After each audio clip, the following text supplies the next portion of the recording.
Hello everyone, ಹೇಗಿದ್ದೀರಾ? ಚೆನ್ನಾಗಿದ್ದೀರಾ ಎಂದು ಬಯಸುತ್ತೇನೆ. Welcome to my channel positive thoughts with Fathu. ಇದು ನನ್ನ ಚಾನಲಿನ ಫಸ್ಟ್ ವಿಡಿಯೋ ಆಗಿರುತ್ತದೆ. ಇವತ್ತು ನಾವು ಮ್ಯಾನಿಫೆಸ್ಟೇಷನ್ ಎಂದರೇನು ಮತ್ತು ಅದರ ಹಂತಗಳು ಯಾವುವು ಎಂಬುದರ ಬಗ್ಗೆ ತಿಳಿದುಕೊಳ್ಳೋಣ. ಮೊದಲನೇದಾಗಿ ಮ್ಯಾನಿಫೆಸ್ಟೇಷನ್ ಬಗ್ಗೆ ನಿಮಗೆ ಅಲ್ಪ ಸ್ವಲ್ಪವಾದರೂ ಗೊತ್ತಿದೆ ಅಂತ ಅಂದ್ಕೊತಿದ್ದೀನಿ. ಗೊತ್ತಿಲ್ಲ ಅಂದ್ರೂ ನೋ ಪ್ರಾಬ್ಲಮ್. ಇಂದಿನ ವಿಡಿಯೋದಲ್ಲಿ ನಾವು ಮ್ಯಾನಿಫೆಸ್ಟೇಷನ್ ಎಂದರೇನು ಮತ್ತು ಅದು ಹೇಗೆ ಮಾಡಬೇಕು, ಹಂತಗಳು ಯಾವ್ಯಾವು ಎಂಬುದರ ಬಗ್ಗೆ ತಿಳಿದುಕೊಳ್ಳೋಣ. ಮೊದಲನೇದಾಗಿ ಮ್ಯಾನಿಫೆಸ್ಟೇಷನ್ ಎಂದರೇನು? ನೀವು ನಿಜವಾಗಿಯೂ ಬಯಸಿದ್ದನ್ನು ನಿಮ್ಮ ಜೀವನದಲ್ಲಿ ಪಡೆಯುವುದು. ನಿಮ್ಮ ಆಸೆಗಳು ಮತ್ತು ಗುರಿಗಳ ಬಗ್ಗೆ ಪಾಸಿಟಿವ್ ಆಗಿ ಯೋಚಿಸುವುದು, ಅಂದರೆ ಪಾಸಿಟಿವ್ ಥಾಟ್ಸ್, ಮತ್ತು ಅವು ನಿಜವಾಗುತ್ತದೆ ಎಂಬುದನ್ನು ನಂಬುವುದು. ಒಂದೇ ಲೈನಲ್ಲಿ ಮ್ಯಾನಿಫೆಸ್ಟೇಷನ್ ಎಂದರೇನು ಅಂತ ಹೇಳುವುದಾದರೆ, ನಿಮ್ಮ ಆಸೆಗಳನ್ನು ವಾಸ್ತವನಾಗಿ ಮಾಡುವುದು.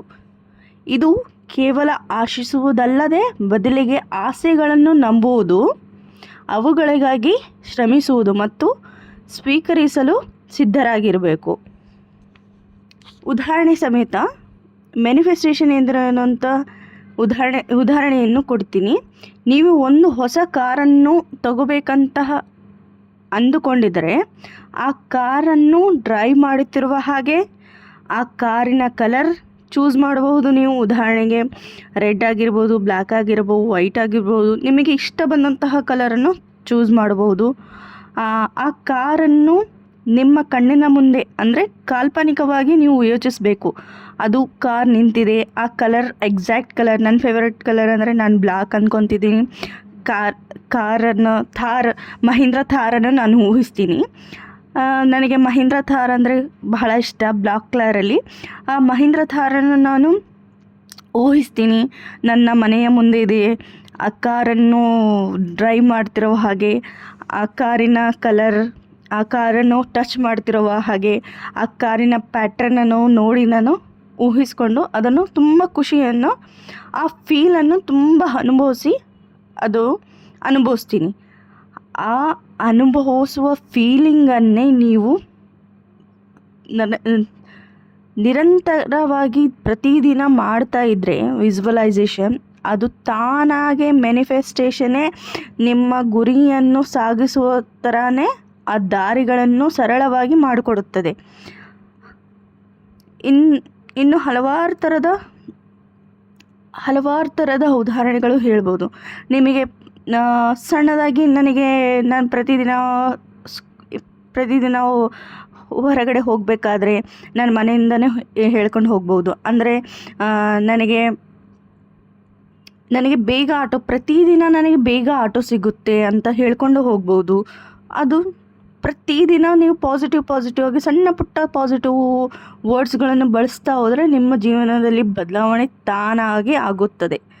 ನಿಮ್ಮ ಮೈಂಡ್, ನಿಮ್ಮ ಸಬ್ಕಾನ್ಷಿಯಸ್ ಮೈಂಡ್ ರಿಲೇಟೆಡ್ ಆಗಿ ಅಂತಹ ಸಿಚುವೇಶನ್ಸ್ಗಳನ್ನು ತಾನಾಗೆ ಕ್ರಿಯೇಟ್ ಮಾಡಿ ಆ manifestation ಸಾಗಿಸುತ್ತದೆ.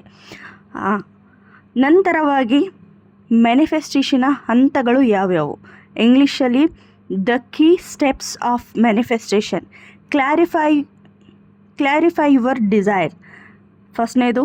Second one, visualize your desire outcome. Third one is take inspired action.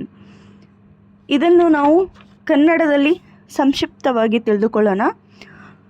ಮೊದಲನೇ ಹಂತ, ನಿಮ್ಮ ಆಸೆ ಏನೆಂದು ಸ್ಪಷ್ಟವಾಗಿ ನಿರ್ಧರಿಸುವುದು.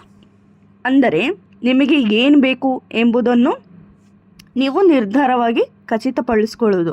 ನಿಮಗೆ ಏನು ಬೇಕು, ಸಪೋಸ್ ಉದಾಹರಣೆಗೆ ನಾನು ಆವಾಗಲೇ ಹೇಳಿದೆ, ಕಾರ್ ಆಗಲಿ, ಆರೋಗ್ಯ ಆಗಲಿ, ಹೆಲ್ತ್ ಆಗಲಿ, ನಿಮ್ಮ ಮನೆಯಲ್ಲಿ ಪಾಸಿಟಿವ್ನೆಸ್ ಆಗಲಿ, ಹ್ಯಾಪಿನೆಸ್ ಆಗಲಿ, ನಿಮಗೆ ಸಣ್ಣ ಪುಟ್ಟ ಅಮೌಂಟ್ ಆಗಲಿ, ಮನಿ ಆಗಲಿ, ಏನು ಬೇಕಾದರೂ ನಿಮಗೆ ಕ್ಲಾರಿಫೈ ಆಗಿರಬೇಕು ನಿಮ್ಮ ಡಿಸೈರ್ ಬಗ್ಗೆ. ಎರಡನೇದಾಗಿ, ನಿಮ್ಮ ಆಸೆ ಈಗಾಗಲೇ ಬಿಟ್ಟಿದೆ ಅಂತ ಕಲ್ಪಿಸಿಕೊಳ್ಳುವುದು, ಪೂರ್ಣಗೊಳ್ಳಿದೆ ಅಂತ. ನಿಮ್ಮ ಆಸೆ ಈಡೇರಿದಾಗ ನಿಮಗೆ ಹೇಗೆ ಅನಿಸುತ್ತದೆ? ನಿಮ್ಮ ಜೀವನದಲ್ಲಿ ಆ ಆಸೆ ಈಡೇರಿದಾಗ ಬದಲಾವಣೆಗಳು ಏನೆಂದು ಅನುಭವಿಸಿ. ಅಂದರೆ ನಿಮ್ಮ ಆಸೆ, ಆ ಡಿಸೈರ್ ಪೂರ್ತಿಯಾದಾಗ ನಿಮ್ಮ ಭಾವನೆಗಳು, ಫೀಲಿಂಗ್ಸ್, ಯೋಚನೆಗಳು, ಥಾಟ್ಸ್ ಮತ್ತು ನಿಮ್ಮ ಪ್ರತಿದಿನ ಜೀವನದಲ್ಲಿ ಹೇಗೆ ಬದಲಾವಣೆ ಆಗುತ್ತದೆ ಅನ್ನೋದನ್ನು ನೀವು ಮೊದಲೇ ಅದನ್ನು ಫೀಲಿಂಗ್ಸ್ ಸಮೇತ ಏನು ಮಾಡಬೇಕು, ಪಾಸಿಟಿವ್ ಆಗಿ ಅನುಭವಿಸ್ಬೇಕು. ಫಸ್ಟ್ ಫೀಲ್ ಮಾಡಬೇಕು. ಅದು ನಿಮಗೆ ಉದಾಹರಣೆಗೆ ನಾನು ಆವಾಗಲೇ ಕಾರ್ ಬಗ್ಗೆ ಹೇಳಿದೆ. ನಿಮಗೆ ಮನಿ ಬೇಕಂದರೆ ನನಗೆ 1 lakh ಪರ್ ಮಂತ್ ಸ್ಯಾಲ್ರಿ ಸಿಗ್ತಿದೆ ಅಂತ. 1 lakh ಪರ್ ಮಂತ್ ಸ್ಯಾಲ್ರಿ ಸಿಕ್ಕೋ ಮೈಂಡ್ ಸೆಟ್ ಹೇಗಿರುತ್ತೆ? ನೀವು ಸಣ್ಣ ಪುಟ್ಟದಾಗಿ ಯಪ್ಪ ನಾನು ಅಕೌಂಟಲ್ಲಿ ಮನಿ ಇಲ್ಲಲ್ಲ ಅಂತ ಪದೇ ಚೆಕ್ ಮಾಡ್ತೀರಾ? ನೋ, ನೀವು ಚೆಕ್ ಮಾಡಲ್ಲ ಆ ಥರ. ಹೌದಾ? ನಿಮ್ಮ ಹತ್ರ 1 lakh ಪರ್ ಮಂತ್ ಸ್ಯಾಲ್ರಿ ಬಂದರೆ ನೀವೇನು ಮಾಡ್ತೀರಾ? ಓಹೋ, ನಾನು ಸ್ಯಾಟಿಸ್ಫ್ಯಾಕ್ಷನ್ ಆಗಿದ್ದೀನಿ, ನನಗೆ ಕಾರಾದರೂ ತೊಗೋಬಹುದು, ನಾನು 25,000 ಡ್ರೆಸ್ ತಗೋಬಹುದು, ಇಲ್ಲ ಆರಾಮಾಗಿ ನಾನು ಏನಾದರೂ ಖರ್ಚು ಮಾಡ್ಬೋದು ಅಂತ ನಿಮಗೆ ಕಾನ್ಫಿಡೆಂಟ್ ಇರುತ್ತೆ. ಆ ಫೀಲಿಂಗಲ್ಲೇ ನೀವು ಪ್ರತಿದಿನ ಇರಬೇಕು. ಮೂರನೇದಾಗಿ ಕಾರ್ಯರೂಪಕ್ಕೆ ತರುವುದು. ನಿಮ್ಮ ಆಸೆಗಳನ್ನು ನಿಜವಾಗಿಸಲು ನೀವು ಏನು ಕ್ರಮಗಳನ್ನು ತೆಗೆದುಕೊಳ್ಳಬೇಕು? ಸಣ್ಣ ಕೆಲಸಗಳಿಂದ ಪ್ರಾರಂಭಿಸಿ. ನಾನು ಇವಾಗಲೇ ಹೇಳಿದೆ, ಅಂದರೆ ಸಣ್ಣ ಪಾಸಿಟಿವ್ನೆಸ್ ಆಗಿ ನೀವು ಆರಂಭಿಸಬೇಕು. ನಿಮಗೆ ಎಕ್ಸಾಕ್ಟಾಗಿ ಸ್ಟಾರ್ಟಿಂಗಲ್ಲೇ ನಿಮಗೆ ಮ್ಯಾನಿಫೆಸ್ಟೇಷನ್ ಮೇಲೆ ನಂಬಿಕೆ ಬರಲ್ಲ.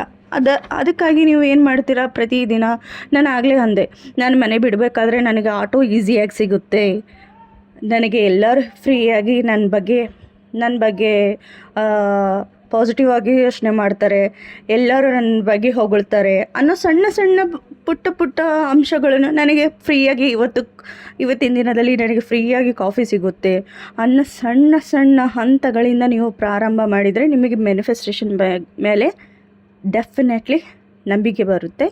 Start your day with positiveness and positive words. ಇಂದು ನಾವು ಮ್ಯಾನಿಫೆಸ್ಟೇಷನ್ ಎಂದರೇನು ಮತ್ತು ಅದನ್ನು ಹೇಗೆ ಮಾಡಬೇಕು ಮತ್ತು ಮ್ಯಾನಿಫೆಸ್ಟೇಷನ್ ಹಂತಗಳು ಯಾವ್ಯಾವು ಎಂದು ತಿಳಿದುಕೊಂಡಿವಿ. ನಿಮಗೆ ವಿಡಿಯೋ ಇಷ್ಟ ಆದರೆ please subscribe my channel, like, share with your friends and family. Next ವಿಡಿಯೋದಲ್ಲಿ ನಾವು ಲಾ ಆಫ್ ಅಸಂಪ್ಷನ್ ಎಂದರೇನು, ಅದನ್ನು ಉಪಯೋಗಿಸಿಕೊಂಡು ಹೇಗೆ ಇನ್ನೂ ಮ್ಯಾನಿಫೆಸ್ಟೇಷನ್ ಈಸಿಯಾಗಿ ಮಾಡಬಹುದೆಂದು ತಿಳಿದುಕೊಳ್ಳೋಣ. Thank you all.